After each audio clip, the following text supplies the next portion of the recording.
Hello everyone, welcome to the class.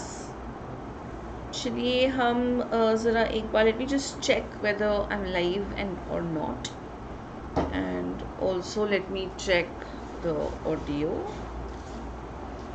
Okay, I seem to be live and the audio also seems to be absolutely fine. All right, so a very warm welcome to the class everyone. I hope that you guys are doing really well. So today our topic of discussion, we will continue with our discussion of travelers in India. So if you remember, yesterday only I had told you that there will be a lot of travelers that we will be discussing. These are foreign travelers who had come to India for what? Who had come to India for various purposes. They have left some extensive records about the rulers under whose reign they visited, about India, about India's economy and everything. We have rulers, we have travelers like Huon Tsang, Fa Hien, William Smith, Abdul Razak, Barbosa, Ibn Battuta, Al-Biruni, Bernier, Tavernier. We have so many travelers, so many foreign travelers who decided to visit India, right? And we have been going on and on about them. You know why? Because they're a very good source of information for us. Why are they a good source of information for us? Because the records that they have left behind usually do not have any biases. Okay, what do I mean by usually do not have any biases? It's not necessary that they will always be biased free, because we will be doing something, we will be doing on Bernier, Francois Bernier also, and you will see how biased he was. He has always tried to compare the East and the West, trying to prove that Europe has always been the best, so like that. Okay, so we have to be careful, but like 80% of the time these people have been good. These people have always given us a third person perspective or a non-biased viewpoint. Okay, so today we will be starting with our discussion on Al-Biruni. All right, so let's try to understand about Al-Biruni. So where was he born? He was born in Khwarizm in 973 in Uzbekistan. Okay, so these are the points you have to remember. Now, Khwarizm was an important center of learning, and Al-Biruni also received the best education of that point that was possible. Like, he was trained in different languages, Syriac, Arabic, Persian, Hebrew, Sanskrit. So he was different languages. He was well versed in these languages. Okay. So born in 973 in Khwarizm, Uzbekistan, received the best education possible. Now, he was not really familiar with the Greek language, fine, but yes, he was familiar with the works of Plato and other Greek philosophers, because he has read the Arabic translation. Now, if you all remember, you must be remembering that how the Arabs were responsible for translating Greek and Roman literature into Arabic. And hence, Al-Biruni, even though he was not trained in the Greek language, he had read these works. So even though he might not have read it in the original language, but somehow or the other he was familiar with the concept of Plato and Al-Biruni. Okay, so now what happened after some time? So in 1017, Sultan Mahmud of Ghazni invaded Khwarizm, fine, and he took away a lot of prisoners as poet. Okay, sorry, took away a lot of people as prisoners. I'm sorry, I made a mistake here. So he took away a lot of people as prisoners, fine, and Al-Biruni also was one of them. So several scholars were taken back to the capital of Ghazni, and Al-Biruni was just one of them. He was one of them who was taken as a captive. So he arrived at Ghazni as a hostage, as a captive, or someone who has been kidnapped, but gradually and eventually he developed a liking for the city, and this is where he spent the rest of his life and ultimately died here at the age of 70. Okay, so what all have we learned about him? He was born in Khwarizm 973, Uzbekistan, trained in various languages like Hebrew, Sanskrit, Arabic, Syriac, Persian, and familiar with the Greek works of Arabic translation. And then he arrived at Ghazni as a prisoner because Mahmud of Ghazni had carried him away. But he developed a liking for the city, and gradually he spent his life there and gradually died at the age of 70. Okay. Alright, just take a look at the slide and let me know if you have any doubts here. The live chat is open, guys. If you don't understand anything, you can always let me know.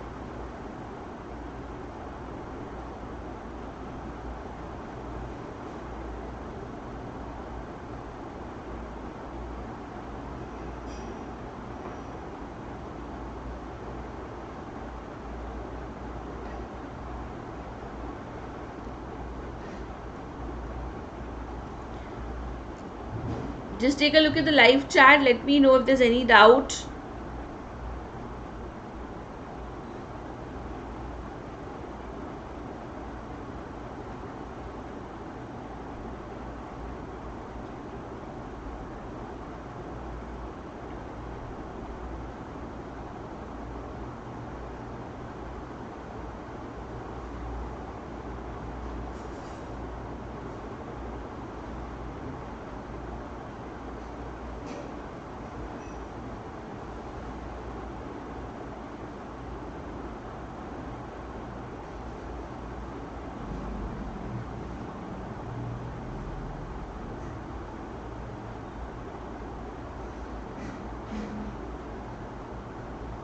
Just take a look at all the points. Let me know if you have any doubts still here.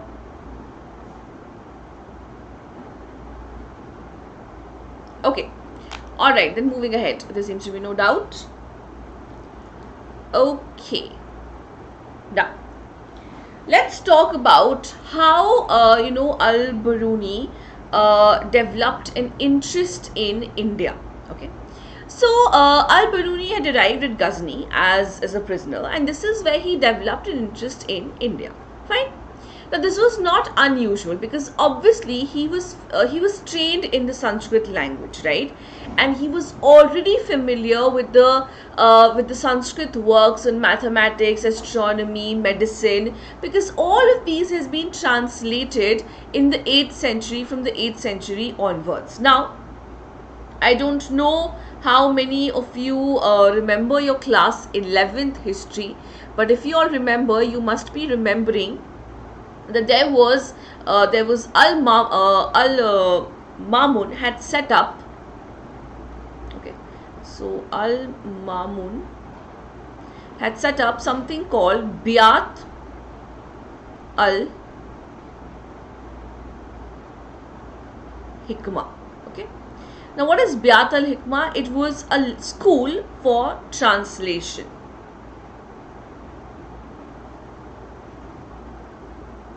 School for translation. So all these, works, Greek, Roman literature, Sanskrit works, all these works have been translated into Arabic in this particular school or in this particular institutions only. So when Al-Biruni has an interest, if Al-Biruni has an interest in India, it is not unusual because he's really familiar with the Greek. He's really familiar with the Sanskrit works on medicine, astronomy, mathematics, because all of this have been translated in Biat al-Hikmah from the 8th century onwards. And then he had a direct contact with India as well. And that happened when Punjab became a part of the Ghaznavid Empire. Alright, so when Punjab became a part of the Ghaznavid Empire, Al-Biruni had a chance to have direct contact with the local population. And yes, he was able, to create an environment of trust and understanding. Not so much, but yes, definitely a little bit. So Al-Biruni spent, a lot of time in India. in the company of Brahmin priests and scholars. He learned about Sanskrit text. He learned about various religious texts like Dharma Shastra, Sutras, Mahabharata, Ramayana. He learned about philosophical texts like Bhagavad Gita. All right. So even though his itinerary is not clear in the sense what all did he do in India, but he had traveled in India and particularly in the northern parts of India very widely. So he went from places to places. Okay. So again, let me just brief it for you that whatever we have learned.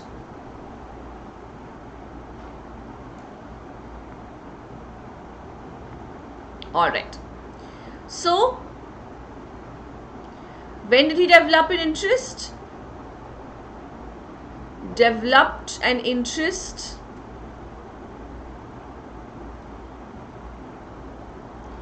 in India.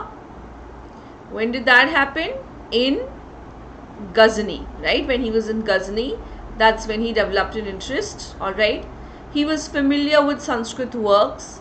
I'm just writing the important points so that you remember it.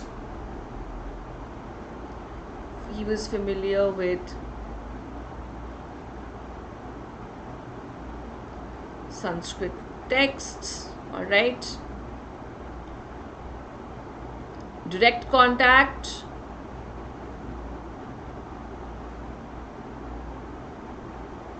Punjab became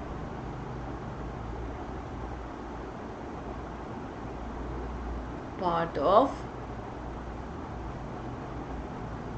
Ghaznavid Empire. Okay. And lastly, what do we have? Lastly, that he was reading Indian religious text. So he was familiar with Sanskrit,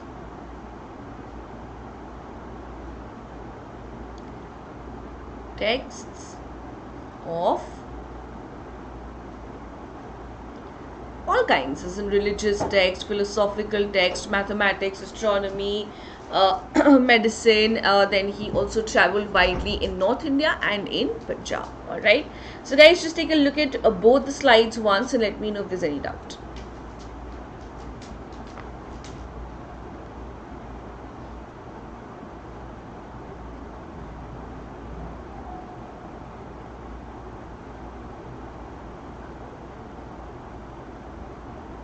Live chat is absolutely open, so whatever doubts you have, you can just put it in there.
Anything that you might not have understood, you can let me know, please. Okay, I think it's pretty clear.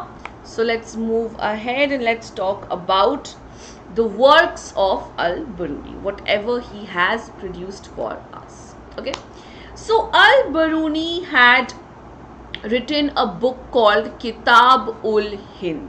Fine. So let us try to understand what all was there in Kitab-ul-Hind, what all was he writing about. Okay. So Al-Biruni's Kitab-ul-Hind, it was written first of all in Arabic. Fine. It was simple, it was lucid, which means it was very easy to understand. Now it was a voluminous book. It is divided into how many chapters? 80 chapters. Now, these chapters are on philosophy, religion, festivals, astronomy, alchemy, manners, customs, social life, weights, measures, iconography and meteorology. Okay, so guys, I know it is a little difficult, but you have to remember what his book is on. These parts you have to remember what are the topics that are being covered in his book, because that can definitely come in your MCQ. They can ask you this in your MCQ, fine, and you will have to remember. They can ask you to choose odd one out, or the false one, or the incorrect one, or the correct one. So you should be remembering whatever is written here. All right, so it was a voluminous book of how many chapters? Of around 80 chapters, fine. And what all were they covering? Religion, philosophy, festivals, astronomy, alchemy. Alchemy is study of metals. Then manners, customs, social life, weights and measures. Iconography is the study of idols. Laws and metrology. Okay, now, so Al-Biruni had a very distinctive style of writing. Okay, what was the style of writing? So he would always begin with a question. All right, he would begin with a question, then he would give an explanation based on the Sanskritic tradition or based on the Brahminical tradition, fine, and then he would try to compare it with other countries and other cultures to see if something like that existed in other countries or not. Okay, so what did he do? What was the method that he was following? So first of all, he would begin with a question. So I'm writing this here for you. He would begin with a question, fine. Then he would compare it with Sanskritic tradition.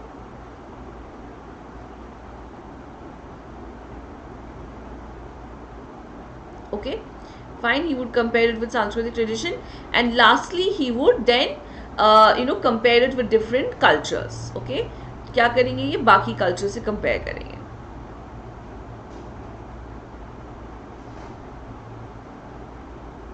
Alright, so this is how he was writing his book.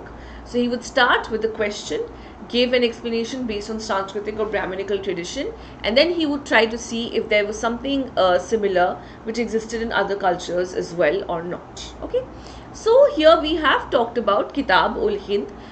There were 80 chapters written in Arabic. Different aspects are being covered, like religion, philosophy, festivals, astronomy, alchemy, all of these things.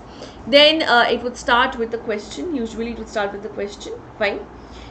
Then what would happen? Then he would give a Sanskritic explanation or a explanation based on Sanskritic tradition, and then finally he would compare it with different cultures. All right, okay.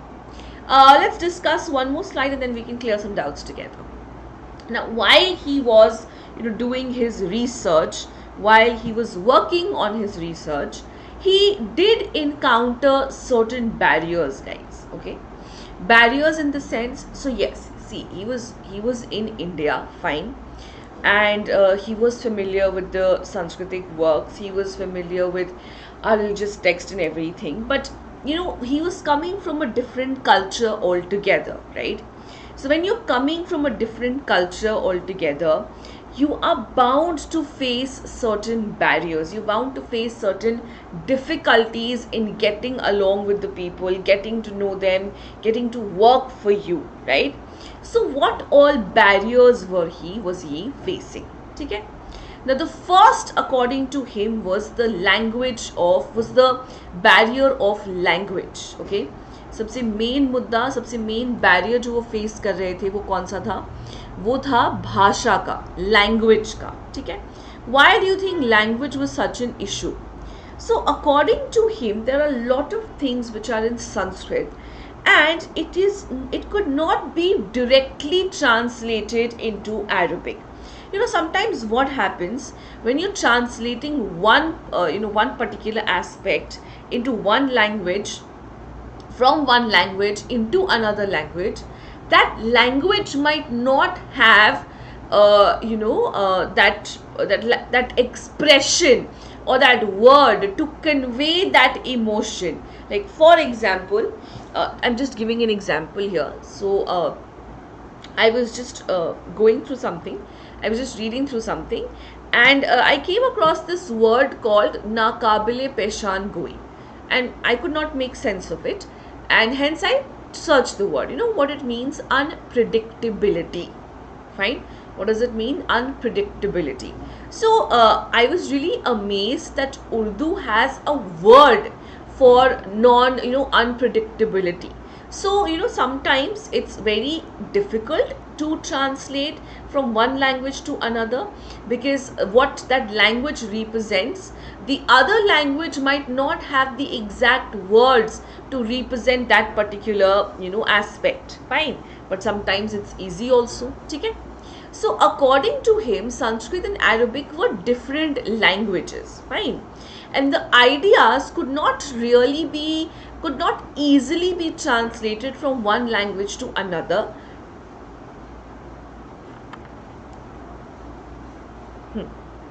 Sorry. The ideas could not really be translated from one aspect or from one language to another, because there would be lack of expressions, or it would not be a true translation. Fine. Alright. The second barrier he felt was the difference that was there in religious beliefs and practices. Okay. Yes, there was a lot of difference in religious beliefs and practices, because he was a follower of Islam, and mostly in India people were Hindus, and we all know that how different religious practices we have. They follow one god, we have numerous gods, we follow idol worship. So there was a lot of religious difference, and he must have had a tough time in understanding everything. Now, the third barrier that he felt was the self-absorption and the insularity of the local population. What do you mean by self-absorption? Self-absorption here means that the local population was not really willing to talk to him. Okay? They were not really willing to talk to him. They were really absorbed in their own work, busy in their own work, and hence they were not really willing to talk to him, give him information, explain him certain things, right?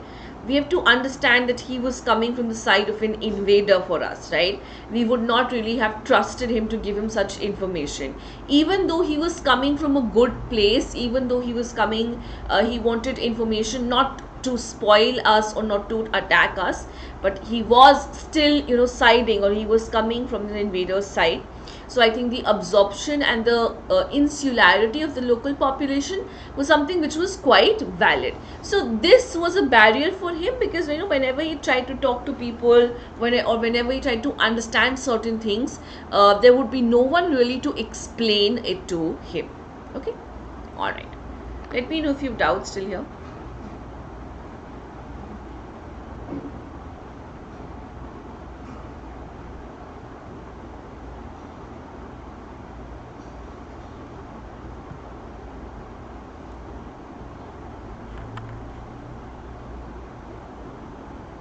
Anything that you might not have understood, you can let me know, please.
Just take a look at all the points. Let me know if there's anything that you might not have understood, and we will definitely go through it.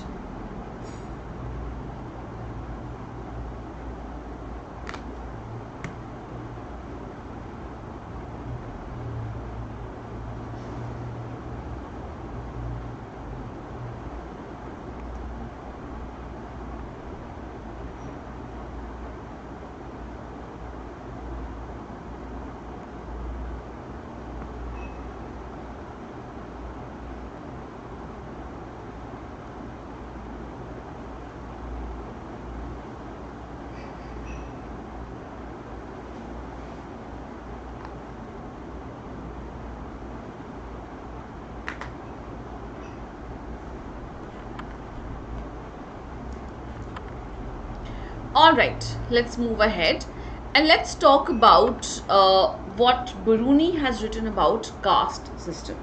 Now, Biruni, for most of the time, whenever he was writing about something, he has always somehow or the other, always, agreed, okay, all right, always has agreed with the Indian tradition. He's always agreed with the Brahminical tradition. He's never really had a judgmental attitude, or he's never really tried to ridicule the Indian tradition. If you read his book, you will find that he's never really tried to do that. He's just accepted whatever it was at face value. Fine. But there was one thing that even he could not understand, alright. So we will be talking about the caste systems. He was not against the caste system, guys. Okay. He noted that in Persia also there were 4 social categories. Fine. So what were the 4 social categories? First of all, we have of, knights and princes. Okay. Then we have monks and fire priests. Fine. And lawyers. Then we have physicians, astronomers and scientists. And finally there were the peasants and the artisans. All right. So what he wanted to tell us was that caste system was not something which was unique to India, or caste system was not something which was only prevalent in India. It was prevalent in other places too. Fine. So, but it differed. Like for example, in India, it was based on occupation. In other countries or in other places, for example, in Islam, it was on the basis of how religious you are, or on your piety, or how how you were offering to God. So it depended on all of that. Fine. So that's what we are talking about here. So he says that caste system is not something which is unique only to India, because it is being found in other places too. He is mentioning whatever is there in Persia. Fine. But even though he accepted the Brahminical description of caste system, he completely disapproved, the notion of pollution. Okay. So now I'm sure you must be remembering what is the notion of pollution. The notion of pollution basically means the aspect that if you look at an untouchable or a chandal, you will lose your caste, or you will lose your religion, or the fact that we have untouchables. We have someone, we have people who have been called as untouchables because they were doing something polluting, right? So he was not in favor of that. He could not understand that, and he could not bring himself to support it. Okay? So what he says, that everything, it is unka कहना था कि even in nature, right? Even in the natural world, when something falls into a state of pollution, it is the nature's way of getting it back, right?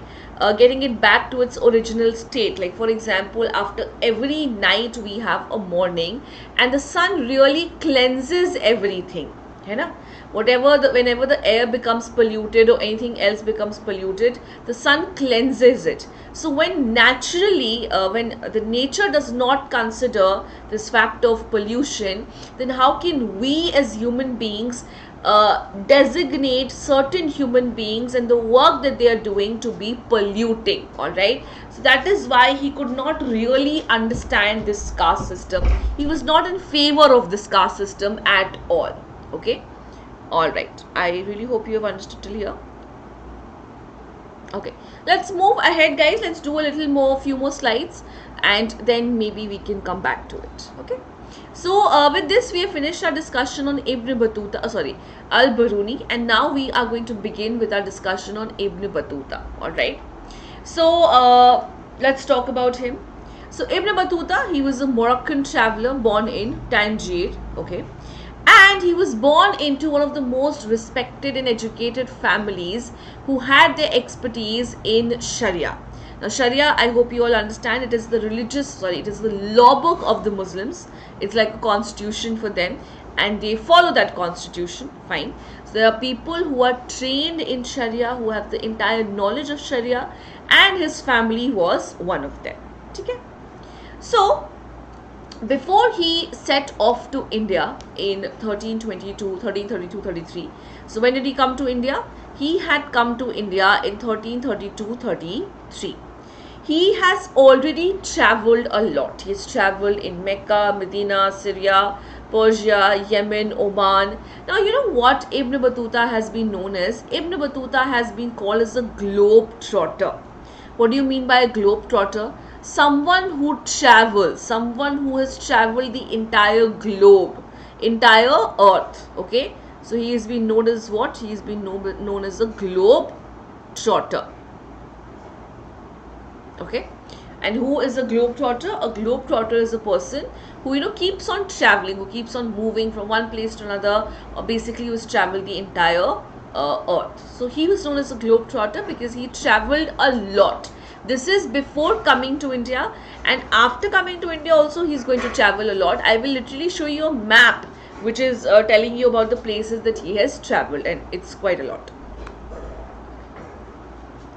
So please let me know if you've understood till here, if there's any doubt, any difficulty in these two slides. If there is, you can let me know.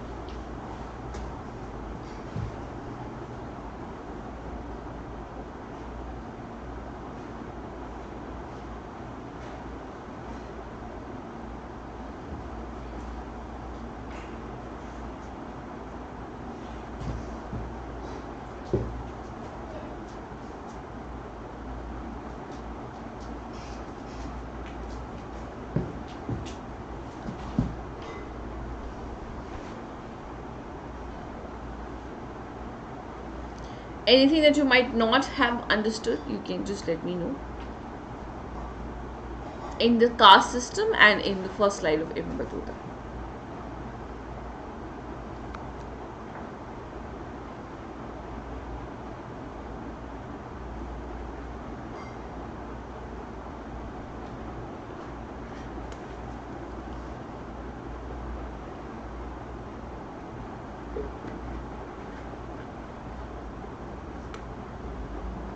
Okay, let's move ahead now. So after traveling through Central Asia, and he finally reached Sindh, and he reached Sindh because he had heard of Muhammad bin Tughlaq, and Muhammad bin Tughlaq was supposed to be a generous patron of arts and literature, and hence he wanted to meet Muhammad bin Tughlaq, and he reached there. And Muhammad bin Tughlaq was really impressed by the knowledge, by the scholarship that Ibn Battuta had, and he was appointed as the judge or Qazi of Delhi. Now he remained in that position for quite some time, but there was a problem, there was some conspiracy with the king, and he fell out of favor and he was thrown into the prison. But once the misunderstanding between him and the Sultan was cleared, he was restored to his original position. And from here, alright, from here he will now move to China as an envoy of the Sultan. Now who's an envoy? Envoy basically means like a Rajdoot, fine, who will basically be taking up all the messages from the Sultan to the Mongol ruler, fine. So what all has happened? He, before coming to India, he has traveled widely, fine, and then by traveling through Central Asia, he had reached Sindh, and that's where he heard about Muhammad bin Tughlaq. Muhammad bin Tughlaq also was really impressed by his scholarship and appointed him as the Qazi. But then there was some kind of misunderstanding between them, and Ibn Battuta did fell out of favor. But it was clear, and then finally he had set off to China as the Sultan's envoy to the Mongol ruler.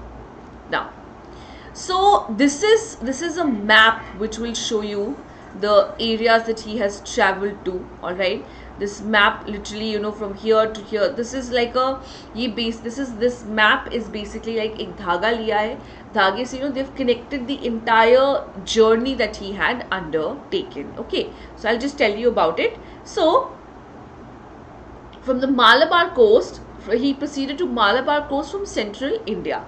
From Malabar he went to Maldives, where he stayed for 18 months, okay? And then he moved to Sri Lanka, fine. From there, then again he went back to the Malabar coast, fine, and again to the Maldives, and then he went to China. Then he visited Bengal and Assam as well. He took a ship to Sumatra, fine, and there he went on to the Chinese port of Zaitun, and from there he traveled extensively in China, going as far as Beijing. So you can see how much he has traveled. Okay, let me just write it down for you quickly so that it becomes much more clearer for you. Alright, I'm writing this above. मैं एक arrow बना करके लिखती जाती हूँ, आप लोगों को क्लियर हो जाएगा. ठीक है. So from central India he went to Malabar coast. Alright, fine. And there he stayed for 18 months, and then he decided to proceed to Sri Lanka. Okay, and then again, but then again he once again went back to the Malabar coast. Okay, so I'm just making an arrow here again, that he again went back to the Malabar coast and to the Maldives. Fine. And then after that he proceeded on to visit China. ठीक है, यहाँ से वो China गए. फिर he also went to Bengal. Then he traveled in Assam. Fine. Then he took a ship to Sumatra. Okay. After that he went on to travel in China itself and went as far as Beijing. Okay. So from central India to Malabar coast. All right. In the Malabar coast, how many months did he stay? He stayed for 18 months, guys. Okay, fine. And then he went on to Sri Lanka. From Sri Lanka again, he went back to the Malabar coast, then to the Maldives. Then he went to China. From there, he visited Bengal and Assam. Okay. Then he took a ship to Sumatra. All right. And then he visited the Chinese port Zaitun. And from there, he traveled extensively in China, particularly almost till Beijing. So this is his travel journey. You have to remember his travel journey. You can use the flowchart that I have given you, or you can use this. You can use this map also. All right. So this is what his travels look like. Let me know if you have any doubts till here.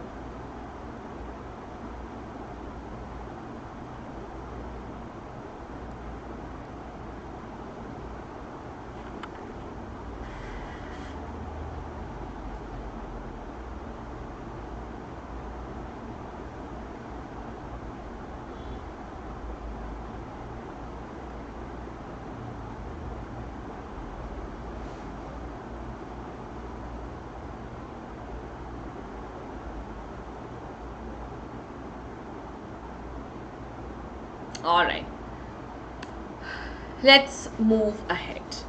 So now, Ibn Battuta, what is very impactful about him is, that now there's certain things that, we take for granted, right? Like, I don't think we would even pay a second attention to pan or to coconut or to maybe, guava, right?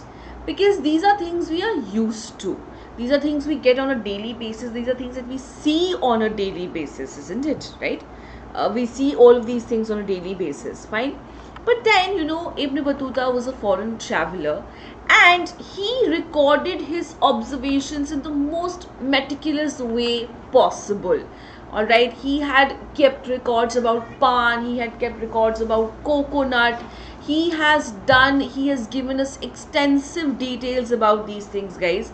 And this is really interesting for the fact that he is giving us an insight into what we don't even pay a second glance to. Okay?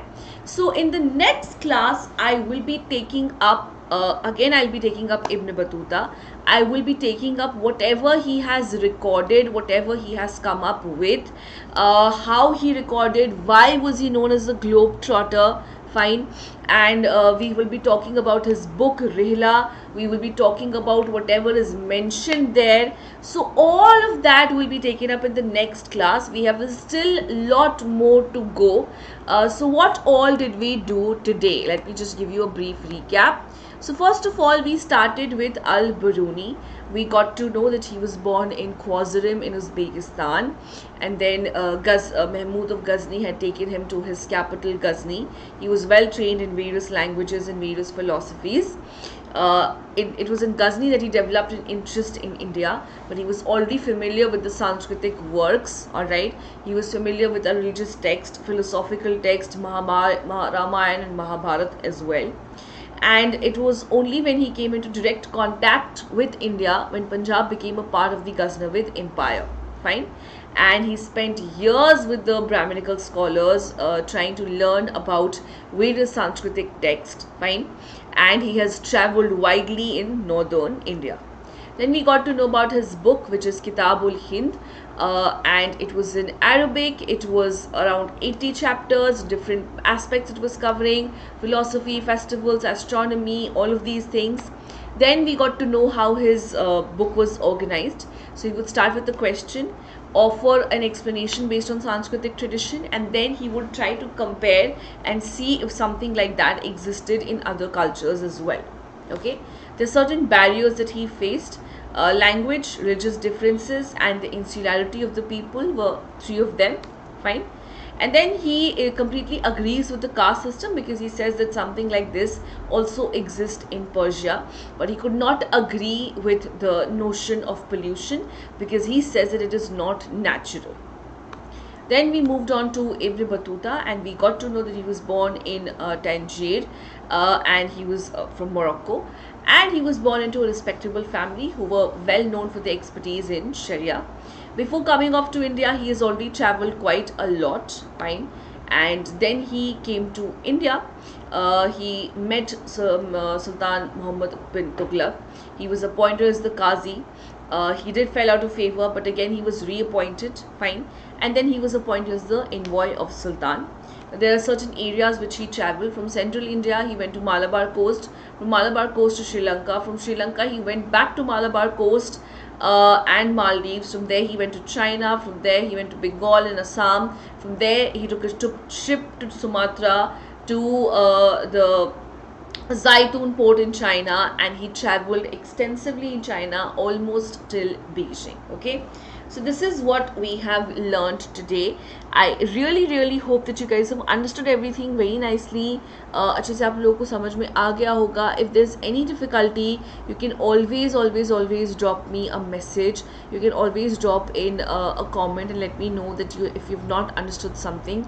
I will definitely be more than happy to help you. All right. And before you all leave, I would request everyone to join the Telegram channel.